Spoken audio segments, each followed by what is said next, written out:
The insane engineering of the B-2 bomber. In the dead of night, a whisper slices through the air, unseen and unheard. It penetrates the world's most sophisticated air defenses. This phantom can deliver a payload powerful enough to alter the course of history, yet remain as elusive as a shadow. At $2 billion per aircraft, it's the most expensive plane ever built. How does a 50m wide giant become invisible to radar, and why does it look like it flew straight out of a sci-fi movie? Hey, I'm your host Regis, and today we're diving into the secrets of the B-2 Spirit, the stealth bomber that revolutionized aerial warfare. From its Cold War origins to its cutting-edge technology, we'll discover how this ghostly giant changed the game of the Cold War security. The year is 1975. The Cold War is at its frostiest, and the game of nuclear chess between the United States and the Soviet Union is reaching a critical point. Picture this: squadrons of massive B-52 bombers poised on alert at strategic airbases, each loaded with enough firepower to level entire cities. These massive aircraft were constantly kept flying or on high alert, ready to get airborne at a moment's notice, forming a critical part of America's nuclear deterrent. Flying out of Shepherd Air Force Base in Texas, the routes varied by year, but in general there were routes that went to positions over the Canadian Arctic, Alaska, Greenland and the Mediterranean Sea. But there's a problem: the Soviets have been busy. They've developed air defense systems so advanced that they could swap these flying fortresses out of the sky like flies. As one Air Force general put it, sending B-52s into Soviet airspace would be like throwing a rock at a hornet's nest while wearing a bright red target on your chest. So what do you do when your unstoppable force is starting to encounter an immovable object in the form of an even stronger defense? You change the game entirely. Enter the ATB program, Advanced Technology Bomber Program, or ATB. The goal: create a bomber that could slip past Soviet defenses like a ghost, delivering its payload before the enemy even knew it was there. It was kind of like trying to build an invisible elephant, a seemingly impossible task that had engineers scratching their heads. But this wasn't just about maintaining military superiority. It was about preserving the delicate balance of power that kept the Cold War from turning hot. You see, the whole concept of nuclear deterrence relied on the ability to strike back if attacked. If the Soviets thought that they could neutralize America's bomber fleet, the risk of a first strike increased dramatically. Now, little did anyone know the solution to this problem had actually already been dreamed up decades earlier and then quite literally smashed to pieces. Let's rewind the clock back to 1946. World War II has just ended, and while most of America is focused on building cars and suburban houses, one man is obsessed with a different kind of construction. His name: Jack Northrop, and his vision, the flying wing. Imagine an aircraft that's all wing, no fuselage, no tail, just one sweeping aerodynamic shape. It looked like something out of a sci-fi magazine, but Northrop was convinced it was the future of aviation. In 1947, Northrop's dream actually took flight in the form of the YB-49, a massive jet-powered flying wing with a 50m wingspan. It was very ahead of its time, but there was a problem: without modern computers to help control it, the YB-49 was about as stable as a unicycle on a tight RPP. The Air Force wasn't impressed, and in a decision that must have felt like a gut punch to Northrop, they ordered all YB-49s destroyed in 1949. Yeah, you heard me right, these flying wings were all destroyed, which gives you an insight into the aggressive research and development approach of the United States Department of Defense. But here's where things get interesting. Let's fast forward again back to 1978. The Air Force initiates the ATB program, looking for a bomber that can penetrate the most heavily defended airspace undetected. And who wins the contract? Well, none other than Northrop Corporation. It's like the flying wing rose from the ashes, ready for its second act, this time armed with decades of technological advancement and a blank check from the US government. Northrop was poised to turn the impossible into reality. But how exactly do you make of the B-2's design? Engineering 100-ton aircraft with a wingspan that as wide as a football field, invisible to radar. Well, that's where things get really interesting. Okay, first things first, we have got to talk about that iconic shape. The B-2 looks like it flew straight out of a sci-fi movie, and there's good reason for that. The B-2 Jack Northrop's flying wing concept from the 1940s cranked up to 11, but this isn't just about looking cool. Every curve and angle of this bad boy serves a purpose. You see, unlike conventional aircraft with their distinct fuselages and tails, the B-2 is essentially one continuous wing. This shape does two crucial things: it gives the B-2 an incredibly low radar cross-section, that's stealth speak for really hard to spot, and it also provides excellent aerodynamic efficiency, crucial for an aircraft designed to fly halfway around the world without breaking a sweat. Now let's zoom in on the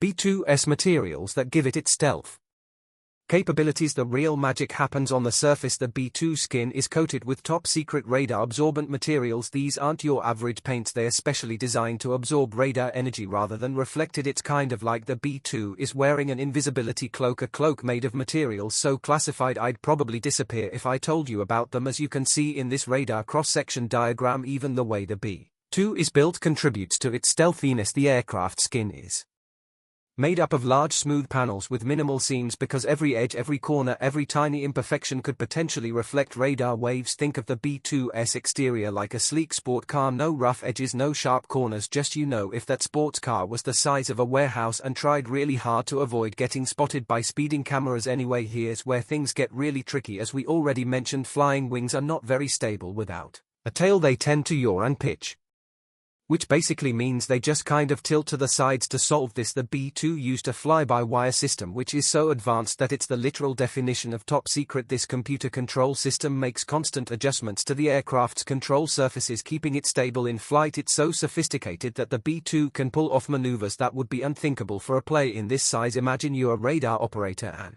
suddenly your screen just goes blank. Well, that's the spirit in action. The B-2 packs 4 General Electric F-118 GE100 turbofans, but good luck spotting them. These things are buried deep within the aircraft's body with the intakes cleverly hidden on top of the wing. Why? Well, because nothing says hey I'm a plane quite like a radar beam bouncing off a shiny engine fan blade. The exhaust is cooled and spread over a wide area at the rear of the aircraft, minimizing its infrared signature. It's kind of like the B-2 is tiptoeing through the sky trying not to leave any footprints. The airframe is made primarily of carbon graphite composite materials, lightweight, strong, and about as radar transparent as you can get without being physically invisible. The aircraft was built in separate sections, then assembled with the precision of a Swiss watchmaker. One tiny misalignment and boom, suddenly you've got a multi-billion-dollar radar reflector instead of a stealth bomber. When the B-2 was finally unveiled on November 22, 1988, it was kind of like showing the world a glimpse of the future. As it rolled out of its hangar, you can almost hear the collective jaws hitting the floor. This was an aircraft that looked like it had been beamed down from a sci-fi movie, ready to rewrite the rules of aerial warfare. The technological array packed into this flying wonder was nothing short of awe-inspiring. With over 130 onboard computers controlling every element of the aircraft, the B-2 wasn't just ahead of its time, it was in a time of its own. It combined a variety of techniques to achieve its near invisibility. Its shape confused radar, its materials absorbed radar energy, and its electronic countermeasures jammed enemy detection systems. This graph dramatically illustrates the B-2's radar signature compared to conventional aircraft. The result: an aircraft with a radar cross-section 1,000 times smaller than that of the B-52, which on a radar screen would be kind of like trying to spot a pigeon. When the B-2 made its maiden flight on July 17, 1989, it proved that all this fancy engineering wasn't just theoretical. This thing could fly, and fly well. It was the culmination of decades of work from Jack North RP's early experiments to the cutting-edge technology of the 1980s. The B-2 Spirit wasn't just a new aircraft, it was a revolution in aviation, a flying test estimate to human ingenuity and capabilities. Performance, perseverance. Now let's talk about the capabilities and performance that this beast has, because in addition to stealth, the B-2 Spirit is a highly capable asset made to carry out missions deep in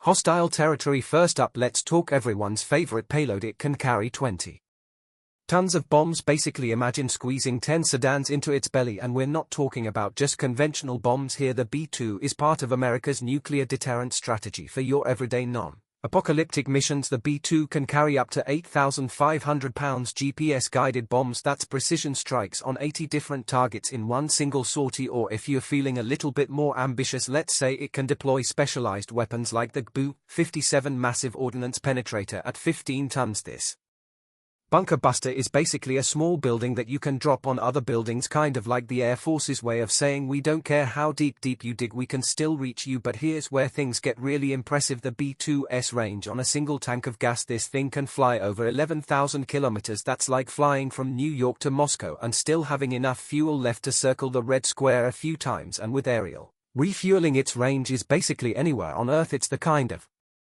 plane that can show up uninvited to a party halfway around the world and still leave before anyone notices. Now you might be thinking, sure, it can go far, but is it fast? Well, at high altitudes the B-2 cruises at about 901 kilometers per hour. That's not breaking any speed records, but remember, this is a bomber, not a fighter jet. It's more about the slow, silent approach than the flashy flyby. Plus it can reach altitudes of 50,000 foot. That's almost higher than Mount Everest. Time 2. It's operated by a crew of 2, a pilot and a mission commander, and these folks aren't just flying, they are managing a suite of state-of-the-art avionics and mission planning systems that are so advanced they are in a league of their own. And get this, if GPS goes down, the B-2 can navigate using the stars. The B-2 can operate in all weather conditions, day or night. Its advanced radar system, which has been very controversial, allows it to perform terrain forming and terrain avoidance maneuvers automatically. But how much does it cost to have this kind? The cost future of the B-2 of bomber in your fleet. Each B-2 costs about $2 billion per aircraft, which is more than the entire GDP of some small countries. That's billion with a B. To put that into perspective, you could buy about 5,000 average American homes for the price of one B-2. So why is it so expensive? Well, it's a perfect storm of costly factors. For starters, the technology is cutting edge. We're talking materials and systems that probably won't be declassified until our grandkids are old enough to vote. Then there's the exclusivity factor. Only 21 have ever been built. Maintenance is another budget buster. That radar absorbing skin, well, it needs to be reapplied regularly. And let's not forget about the constant upgrades. The B-2 of today is far more advanced than the one that rolled out back in the 80s. It somehow managed to age forward, getting younger and more capable. But is it worth it? Well, that's the multi-billion-dollar question. Supporters argue that the B-2's unique capabilities justify the cost. After all, how do you put a price tag on the ability to strike anywhere on the Earth without being detected? But even stealth aircraft can't hide from aging. The Air Force is already eyeing its replacement, the B-21 Raider, the next evolution of stealth technology. The B-21 Raider is to play multiple roles as an intercontinental strategic bomber, an intelligence collection hub hooked up to a larger network to make it the first 6th-generation aircraft of its kind. It's meant to be smaller, more affordable and easier to maintain than its predecessor, which would allow manufacturing a much larger fleet. The Northrop, later Northrop Grumman, B-2 Spirit, also known as the stealth bomber, is an American heavy penetration strategic bomber, featuring low observable stealth technology designed for penetrating dense anti-aircraft defenses. It is a flying wing design with a crew of 2. The bomber can deploy both conventional and thermonuclear weapons, such as 8,500 pounds, 230 kilograms, class, Mk-82, JDAM Global Positioning System guided bombs, or 16 2,400 pounds, 1,100 kilograms, B-83 nuclear bombs. The B-2 is the only acknowledged aircraft that can carry large air-to-surface standoff weapons in a stealth configuration. Development originally started under the Advanced Technology Bomber, ATB, project during the Carter administration. Its expected performance was one of his reasons for the cancellation of the supersonic B-1A bomber. The ATB project continued during the Reagan administration, but worries about delays in its introduction led to the reinstatement of the B-1 program as well. Program costs rose throughout development. Designed and manufactured by Northrop, later Northrop Grumman, the cost of each aircraft averaged US $737 million in 1997 dollars. Total procurement costs averaged $929 million per aircraft, which includes spare parts, equipment, retrofitting, and software support. The total program cost, including development, engineering, and testing, averaged $2.1 billion per aircraft in 1997. The B-2 is capable of all-altitude attack missions up to 50,000 feet, 15,000 meters, with a range of more than 6,000 nautical miles, 6,900 miles, 11,000 kilometers, on internal fuel, and over 10,000 nautical miles, 12,000 miles, 19,000 kilometers, with one mid-air refueling. It entered service in 1997 as the second aircraft designed to have advanced stealth technology after the Lockheed F-117 Nighthawk attack aircraft. Though designed originally as primarily a nuclear bomber, the B-2 was first used in combat, dropping conventional, non-nuclear ordnance in the Kosovo War in 1999. It later served in Iraq and Afghanistan.